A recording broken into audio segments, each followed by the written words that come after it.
Do you know why Nicholas Copernicus's simple astronomical theory provoked the fiercest resistance from the medieval Inquisition? Shifting the center of the world to the sun completely shattered the long-standing dogma of our Earth's unique immobility. The great doctrine permanently erased the scholastic boundary between the mundane terrestrial and the sacred, distant celestial space. It was this colossal intellectual breakthrough that laid a solid foundation for the entirety of modern global natural science. When we talk about ideas that changed everything, and I mean everything, the work of Nicholas Copernicus has to be right at the top of the list. What he proposed wasn't just a minor adjustment in astronomy. No, it was a full-blown revolution that radically altered our view of the universe and, maybe more importantly, our place within it.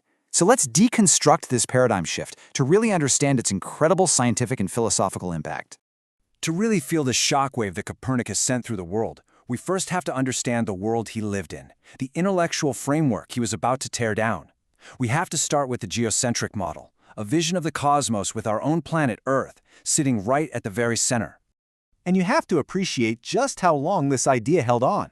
For nearly 1,500 years, a single powerful cosmological truth dominated Western thought. The Earth was unique, it was stationary, and it was positioned at the absolute center of all creation. This wasn't just a scientific theory, you see, it was a core pillar of philosophy and theology. So, what did this geocentric paradigm actually look like? Well, it was a universe with a very strict hierarchy. Down here you had Earth, the fixed terrestrial realm. This was the world of change, of imperfection, of decay. But up there were the heavens, a completely separate realm of utter perfection, where flawless celestial bodies moved in perfect circles. This created a fundamental split, a hard line between the physics of our world and the physics of the heavens. And into this stable, perfectly ordered universe comes Nicholas Copernicus. His proposal wasn't a small tweak, it was a complete inversion of everything people thought they knew. It was, in effect, a cosmic demotion for all of humanity. At the heart of his theory was one powerful idea: heliocentrism. He proposed a model where the sun, not the Earth, was the center of the system. In this new cosmos, our home was suddenly just another planet, orbiting the sun right alongside the others. And you can see the fundamental conflict laid out perfectly here.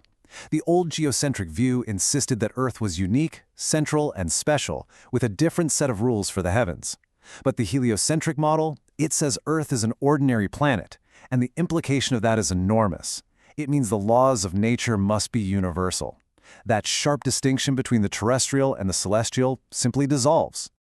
Now, as you can imagine, this was never going to be a simple scientific debate.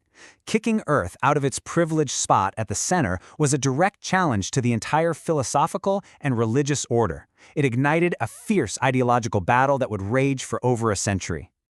Interestingly, the initial reaction from the authorities was a kind of cautious tolerance.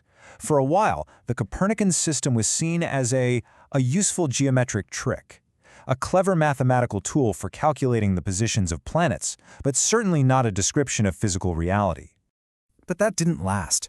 As the 17th century rolled around, the full, undeniable implications of the theory became clear. This wasn't just some computational tool. It was a dangerous challenge to the entire established order and to humanity's central place in God's creation. And that's when the tolerance vanished. This timeline shows this incredible contrast. On one side, the established order is using brutal suppression to fight this idea. On the other, scientific progress is relentlessly building the case for it. So while proponents like Bruno and Galileo faced persecution and worse, scientists like Kepler and Newton were at the very same time laying down the unshakable mathematical and physical foundations that would prove the heliocentric model was correct. Giordano Bruno was a particularly fiery advocate for this new cosmology. He actually went even further than Copernicus, speculating about an infinite universe filled with countless other worlds, maybe even inhabited ones. Well, ideas like that were considered deeply heretical, and in the year 1600, he was burned at the stake in Rome. Then, in 1633, you have the famous trial of Galileo Galilei. The Inquisition condemned his writings that defended the Copernican system, and under the threat of death by torture, he was forced to stand up and publicly, formally, recant his belief that the Earth moves around the sun. But here's the thing. No amount of persecution could stop the advance of scientific inquiry. While the old guard fought tooth and nail to preserve the geocentric model, a new generation of scientists was busy discovering the universal laws that actually govern the cosmos.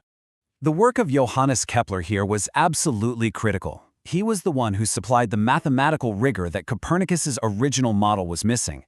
He discovered 3 fundamental laws of planetary motion.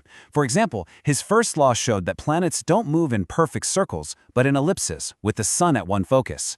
This finally provided a precise mathematical framework to describe how the planets actually move. So if Kepler gave us the what and the how, it was Isaac Newton who finally delivered the why.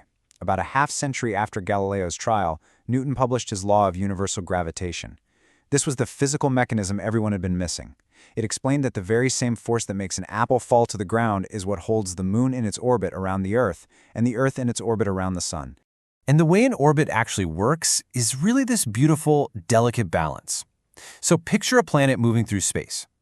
Because of inertia, its natural tendency is to just keep going in a straight line forever. But at the same time, you have the sun's immense gravity constantly pulling it inward. An orbit is the stable path that results from that cosmic tug-of-war, a perfect equilibrium between the planet's desire to fly away and the sun's constant pull inward.